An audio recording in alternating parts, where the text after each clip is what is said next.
Okay, in this video, I just want to talk about a few things. Pretty much take you through things that I have gone through to get where I am now. Life is what you make it, but there's going to be a lot of bumps in the road, they say. A lot of speed bumps and a lot of unpaved roads that you will have to go through to get where you want to be. Like when I was running my own heating and air company, you can take all the precaution that you want and be as careful as you can be. But things can and usually will happen regardless how cautious you put in place to keep things from happening. The unseen things can happen that you would never think that would happen until it does. When I was working on a heating and air package unit at a customer's home, this is when I was working for another company.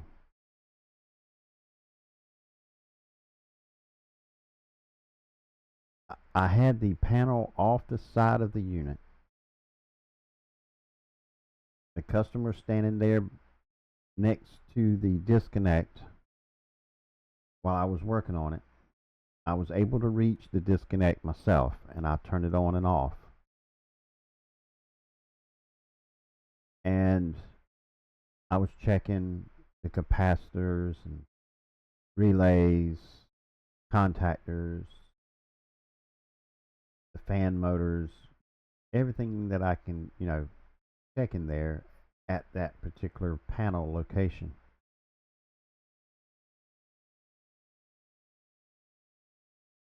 And when I got to the point where I was talking to the homeowner while he was standing there, and I was turning the unit on and off as I was testing it, and I guess he was trying to insert himself to be helpful. I said, well, all right, now I can turn it on. But I wasn't quite 100% ready to turn it on. I had to do one last little thing. And next thing I know, the unit came on because he turned the breaker back on without asking me if I wanted it on or not. I said, okay, now I can get it to turn on. And I put that wire on there, and as soon as I pulled my hand away, I would say 2 seconds, I heard a hum, a pop, and then I couldn't see for about a minute because the oil from within the compressor blew all over me, burnt me on my legs, and it pushed me back like 3 or 4 feet.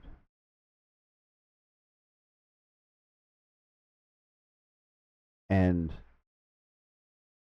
all I felt was my legs were really hot, couldn't see, because as soon as I heard the pop, first thing I did is cover my face. And I got scars here from the oil that splashed up on me.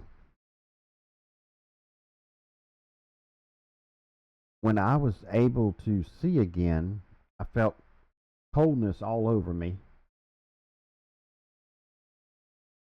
Basically all in my face. It was the homeowner actually spraying because I was telling like I can't see, and I guess they can see that oil whatever was on my face, so they was washing it off.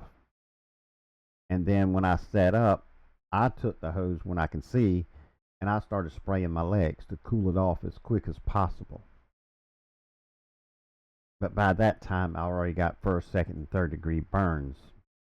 It got to the point when I got to the burn center they were talking about skin graphiking.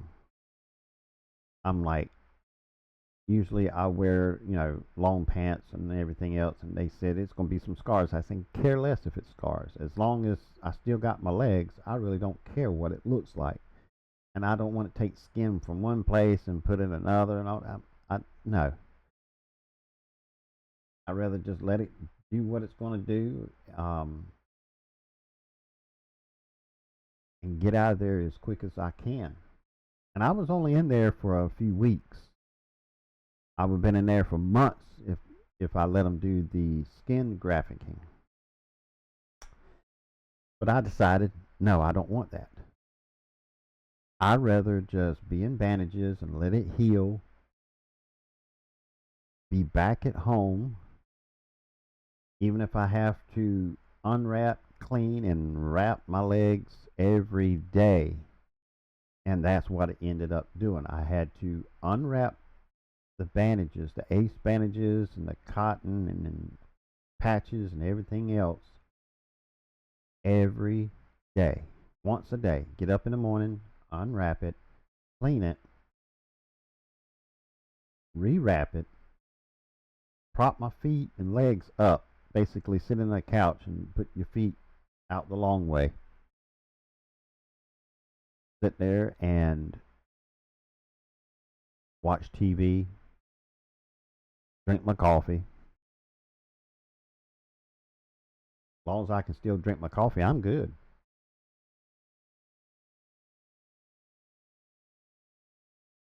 But that's what I did for months.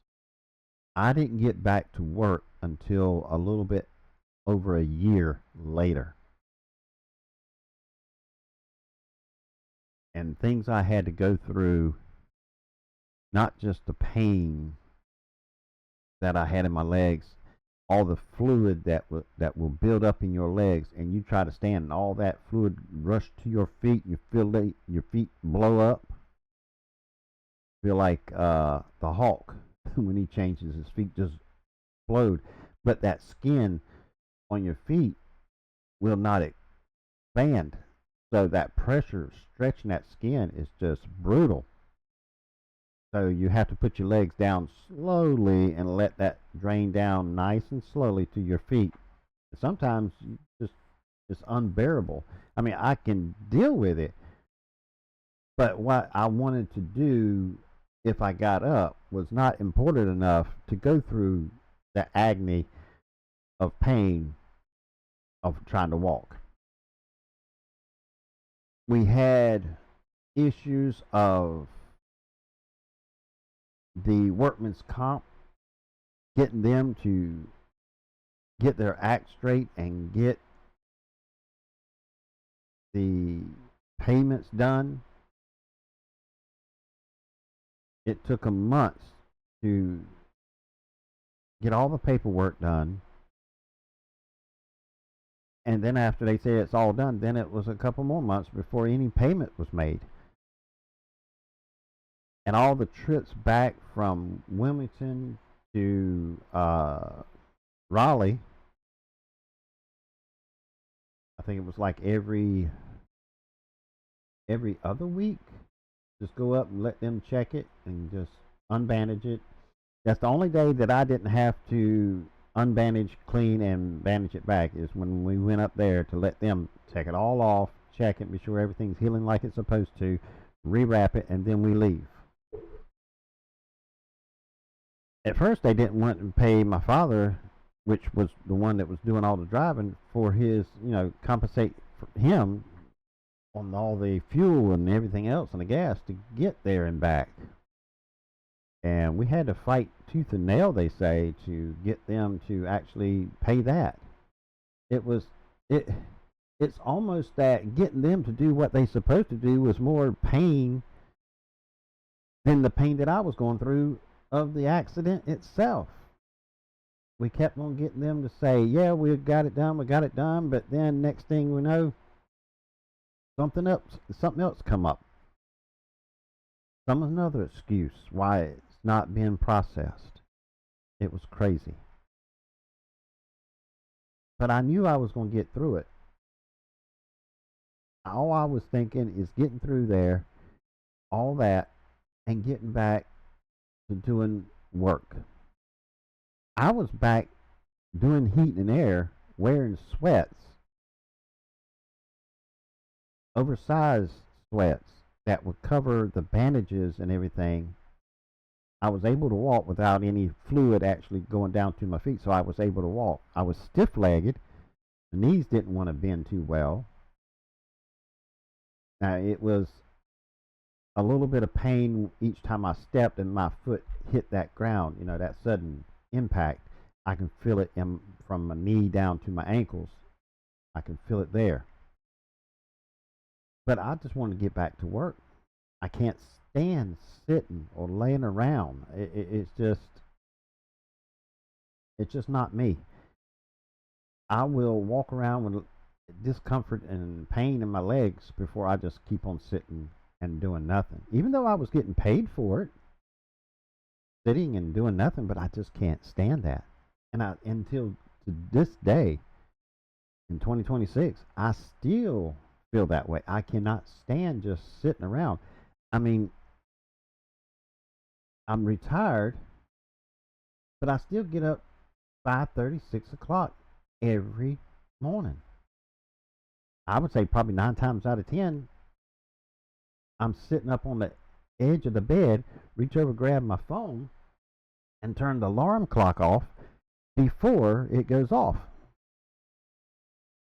It's just the way my life has always been. Up early, get things done. I've had people tell me, like, where are you going? I'm going home. Well, it's not but 3 o'clock. Oh, well, I got everything done. Everything I had planned and I need to get done today is done. So I get to go home early. I start early.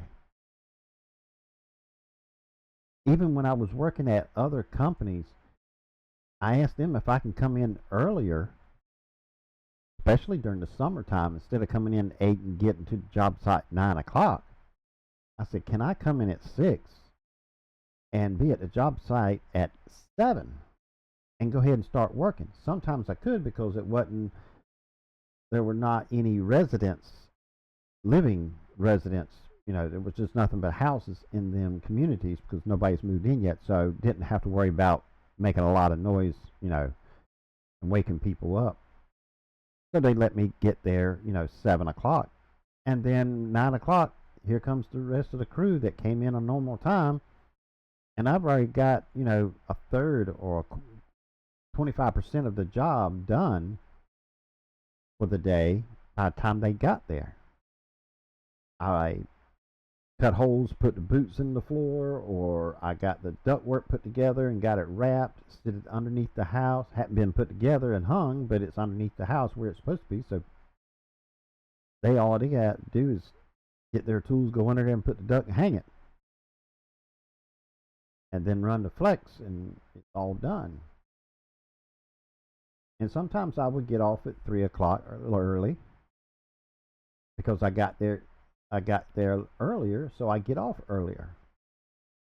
Sometimes I'll stay just especially like on a Friday, I'll stay until 4:30 or 5 o'clock to get every bit we can get done for that week, so it'll be less for the next week.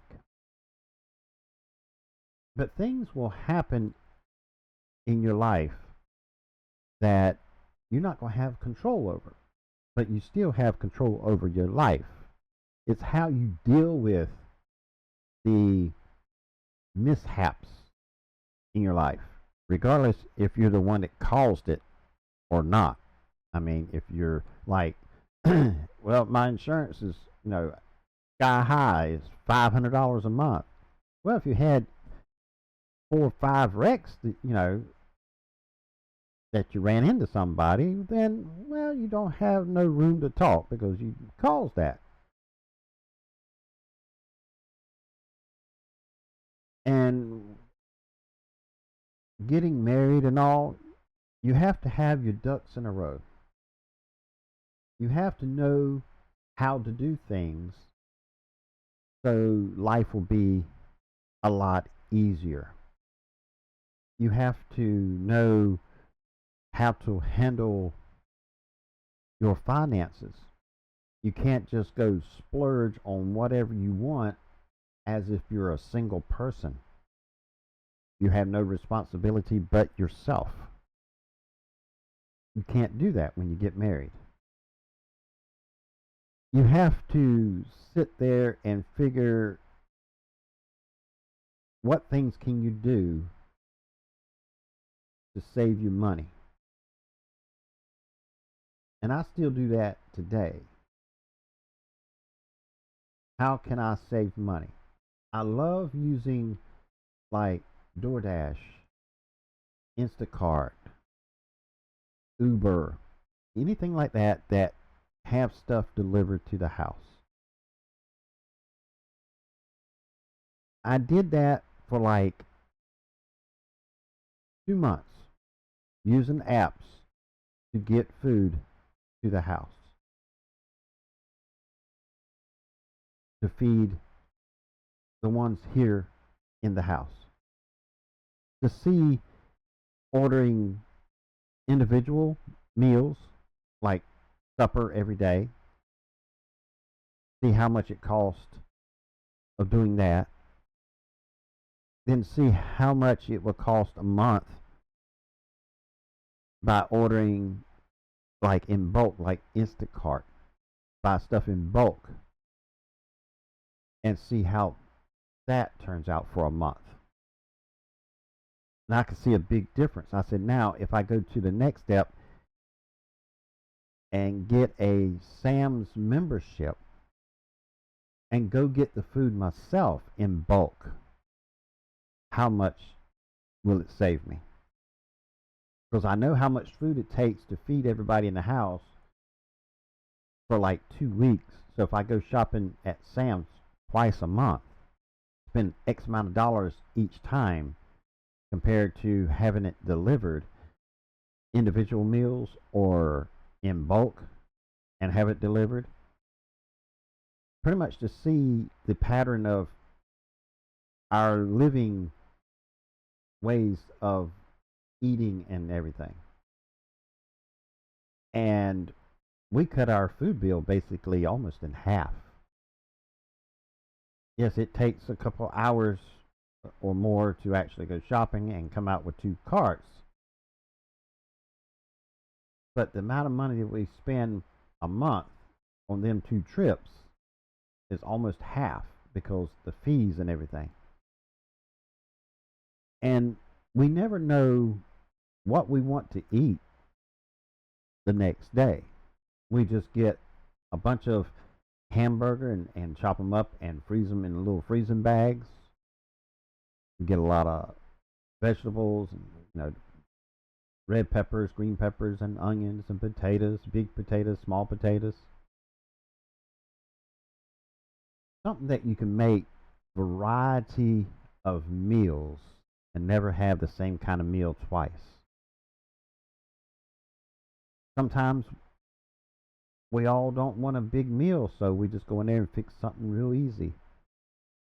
Sometimes we have maybe 10 TV dinners, something that's very small, just to satisfy our little appetite that we may have. Sometimes one or two of us may eat early and the other one's not hungry. They'll get something to snack on later.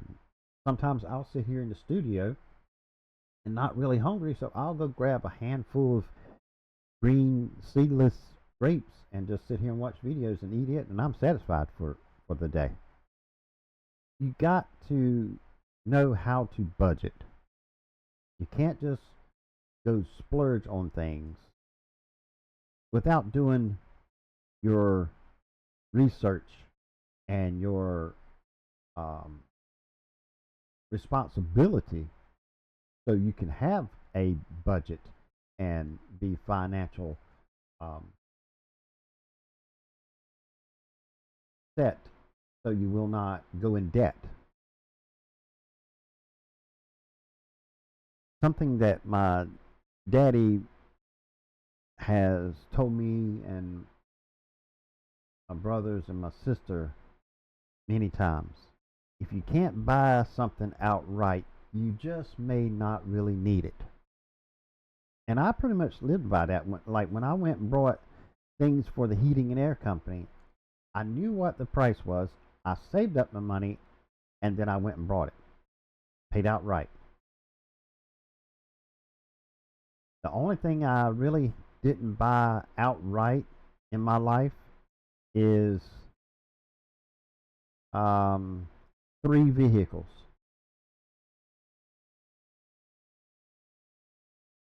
Two of them was a personal vehicle, and the red van that I had. I made payments on it, of course, because it was it's a tax write off. But the other vans and other cars, I pretty much just like how much? Okay, write them a check. Just like the one I have now. I went. I'm like, I'm planning on this is going to be pretty much my last vehicle. I'm planning on keeping it as tip top shape as I can, get the tires rotated, get the oil changed, keep it clean, whatever they recommend, and I feel that it needs to be done. Some things I know that it's just not need to be done. But I want to keep that vehicle as long as I can. But when I got this vehicle, after all the hard work I have done in the heating and air, and also when I owned a computer repair store and also car audio installs, I was able to very easily just pay it in full when I got it and drove off, and it had, I think, 5 or 6 miles on it. And I think that's because they went down the road. I don't know exactly where they went, but he said I went down the road and filled it up with gas. So that's all it really drove, is pretty much to get it on uh, the vehicle, whatever it was, to actually get it shipped here, and then him going and get gas. And we're getting ready not too long from now. It looks like it's going to hit 150,000 miles. I think it's 100. What was it? I got to change my tires every 50,000, and when it hits 150,000, that's when I need to change and get all new tires. And I want to say it's sitting at 127,000 right now. I'm trying to be very pristine of on time of getting everything done when it should be done, so it will last as long as possible. There'll be one less thing I have to worry about. Now, back when I was not married yet, I got things that I can pay for in full to get by with. I didn't look for luxury things like this car has. It's got all kinds of bells and whistles, things it can actually do. Self-driving, I mean, it's crazy. But back then, I was just getting a car that was legal to drive on the road. I brought, I had a car that had issues, oil leaks, carburetor on there was need to be rebuilt. It was I forgot what year, but it was a Dodge Omni, I do believe it was, a 4-door. But it got me from point A to point B. On a cold morning, it spit and sputtered, but after it warmed up, it was good. And I was going at Carolina Beach for whatever reason, I do not recall. And I saw this car with a for sale sign parked in front of a gas station, $500, and it was a it was a Yugo.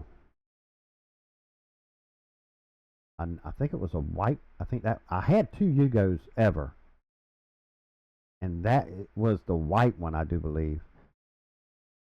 And the owner of the gas station It was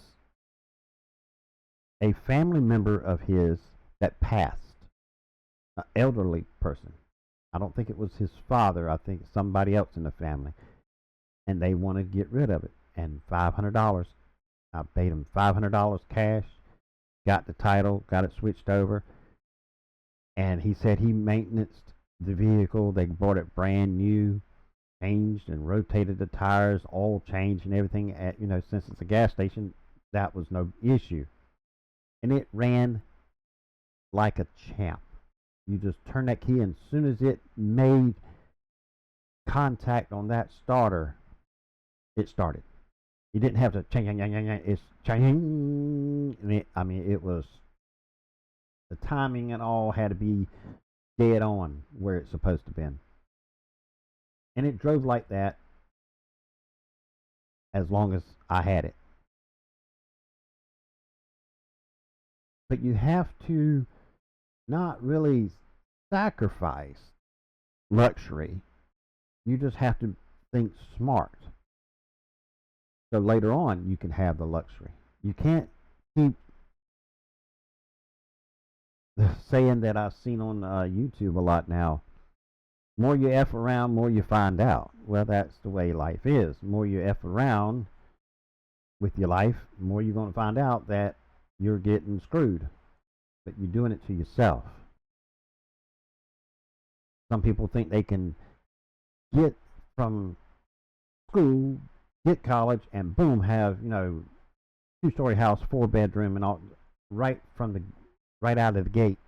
Not how it works. And then they complain because their life is not going the way they planned. Don't live your life as other people say you should live your life. It's like go to college, go to school, go to college, get a degree, get your big home, get married, and have kids, work 40, 50 years, retire, and only have 10 years maybe to enjoy it. They say that's the American dream. No, that's not the American dream. They may want you to believe that's the American dream, but that's not the American dream. The American dream is have abundance of happiness with someone and have very little stress in your life, regardless if that is working 9 to 5 or even in a corporate and working 60, 70 hours. If you enjoy that and it don't stress you out and you can be happy, then go for it. But don't go by the playbook that has been laid out and try to blanket everybody to say that's the American dream. That's not a thing. It never has been. It's just a thing that has put together to make you think that's the way life should be. To get you in the system, to get basically control of you. So you will do A, B, C, D, E like everybody else. Don't be the oddball. Don't be the black sheep of the family. Well, I tell them where they can put that, because I'm going to live my life the way I want to live it and be happy. If going by their steps of A, B, C, D, and E, and whatever else does not make me happy, I'm not doing it. Neither should you. And there's so many opportunities to be outside of that, per se, American Dream playbook. Like, one thing in the playbook is the husband and the wife has to have a job to make it. That's not true. I like the old traditional family that is less stress. If people are willing to sacrifice things and try not to live beyond their means, they can be happier. Let the man go out and provide for the home while the wife is taking care of the home that the husband is providing for. A lot of people say, well, that's impossible now. It takes two to provide. That's BS. That 100% BS. It's only needed for two people to be out there working their butt off 40, 50, 60 hours a week each is because they're living beyond their means. And I don't care who you are, that's just the facts. You're trying to overspend, trying to get ahead of the game way too early, and you're putting yourself in a finance bind. Simple. If you don't have a job that's paying you enough to escalate your happiness and your possessions, then don't do it. Don't try to keep up with the Joneses, as they used to say, and they still say it today because it's still true. People try to buy the same things as other people, but they're not making the same money as that particular individual that has that car or that house or taking them trips. But they still want to do the same thing to blend in.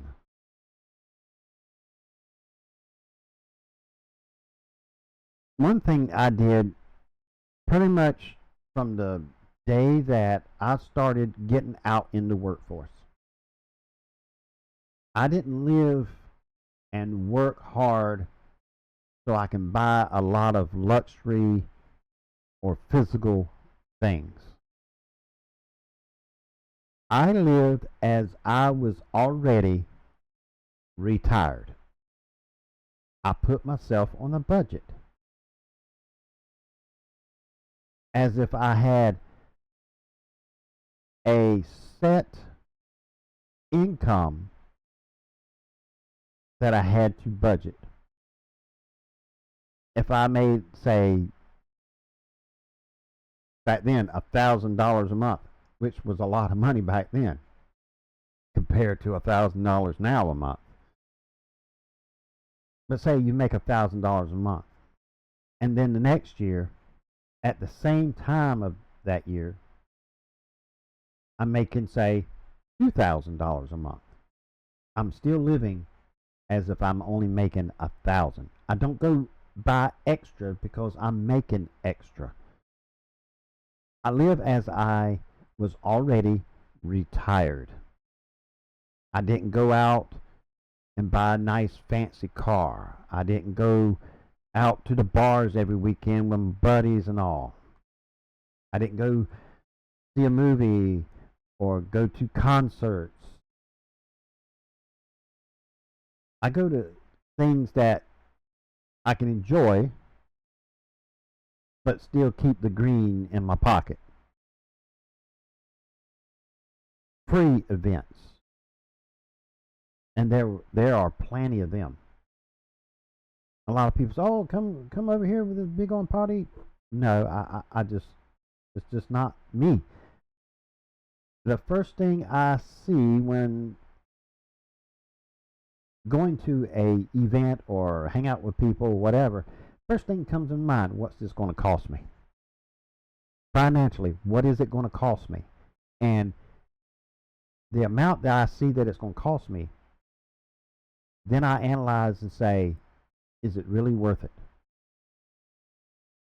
After it's all done, am I going to be able to say it was worth it? 9 times out of 10, I said no. And I didn't go. You got to put yourself on a budget. Things are going to happen in your life. And you're not going to be able to stop them things from happening. Unless, of course, it's your own fault. Like if you keep running into people, you're going to learn your lesson the hard way because it's going to financially put you in a bind. The things in life that you have no control over, you're not able to really stop them things from happening. But you do have control still of your life of how you're going to get through it and be stronger and better off when you get through it. Nobody that has lived life has ever said life is easy. A lot of people say life is easy, but they haven't lived life. And after they live it, they're going to change their mind. Life can be great, but it's still going to have rocky roads, speed bumps, potholes, detours, unexpected. But you have to get through it. Because if you don't, nobody else is going to get you through it. And you, at the end, is going to be the one that has to live with that. So your life, and I will always say, your life is what you make of it. Regardless of what happens in your life, even the things that's in your life that happens that is out of your control, you still have control of your life.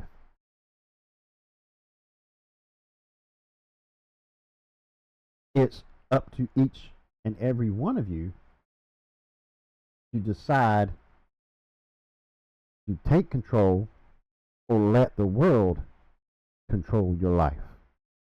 Don't go by the playbook that has been laid out as the American dream. Used to, you go to high school, go to college, get a degree, get a partner, get married, get a house, have kids, retire, done. That's no fun. That's not American dream. That's a storybook. Who wants to live like everybody else and have your life laid out for you of how you're going to live your life? Well, I can't take these trips because I'm supposed to buy a big old house. I can't go on this trip because I got to have kids.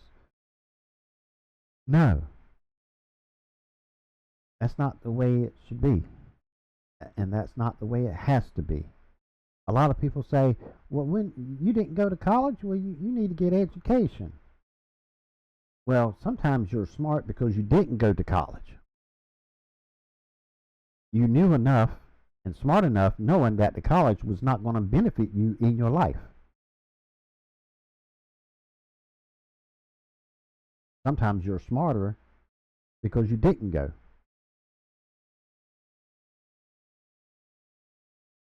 Some people will look down at you like, well, you can have a better life if you went to, got your education and everything else. That's more BS. I've seen some people that's gone to college for 8 years and stupid as the south end of a donkey that's heading north. They're book smart, but they couldn't do anything with their hands. They can tell you how to do it, but they couldn't do it themselves. So they're as stupid as you know what. Then I've seen people that's never been to college, and you tell them how to do something, show them how to do it, and that's all you ever have to do because they've done it. They can do it. Sometimes they'll do it better than the one that showed them how to do it. And I've seen that throughout my whole life, even with the doctors. Some doctors, not all. Back when I had to get social service financial help, like food stamps, back when food stamps were actually stamps, well, actually paper. Taking the kids to the doctor, saying they're, say, 3 years old, they have to weigh between this and this. Or if they're not, you need to put them on this and this and this. Not every child that is 3 years old is going to weigh that amount. Some of them is going to be chubby, some of them are going to be skinny, and after they grow up, they're going to be skinny as a telephone pole. You can't make everybody be the exact same weight at the same age. Not how it works. Because if it was, everybody would be 6 foot even at 180 pounds. We all know that's not true. And they will try to force you. I think it was what Pediasure, I think it was back then, that they said, oh, you need to gain weight. Need to give your child 3 of these every day to get them to gain weight because they're underweight. They're under the weight of another child, but they're not underweight. Not every child is going to be the same. And I couldn't understand why they try to make every child the exact same weight at the exact same age. Not how it works. It got to the point where I said, if y'all keep this up, I'm just not going to come here anymore. Then they said, well, we're going to get the social service on you. And I said, please do come to my house.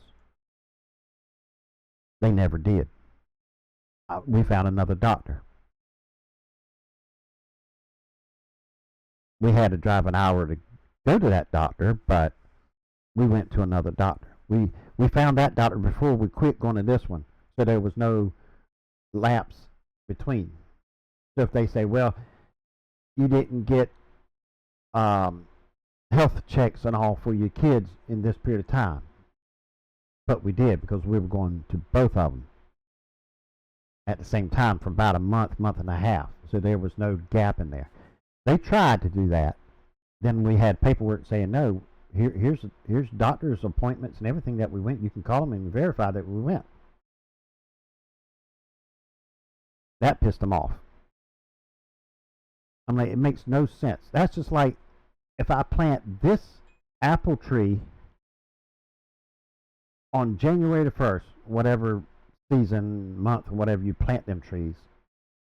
If I plant 5 trees on the exact same day, give them the exact same amount of water, same fertilizer, the same amount of sun, every apple should come and bloom and weigh exact same many ounces. It's BS. And that is the same with kids. None of them, no humans, male or female, are going to grow up to be exact the same. Even twins. And I know a few twins in my life. One's more chubby than the other when they were younger. They had pictures of when they were 3 or 4 years old. One was chubbier and the other one wasn't. And they had that issue saying that was underweight. And then after a while, the damn doctor said, this one's overweight. I'm like, make up your mind. You can't have it both ways.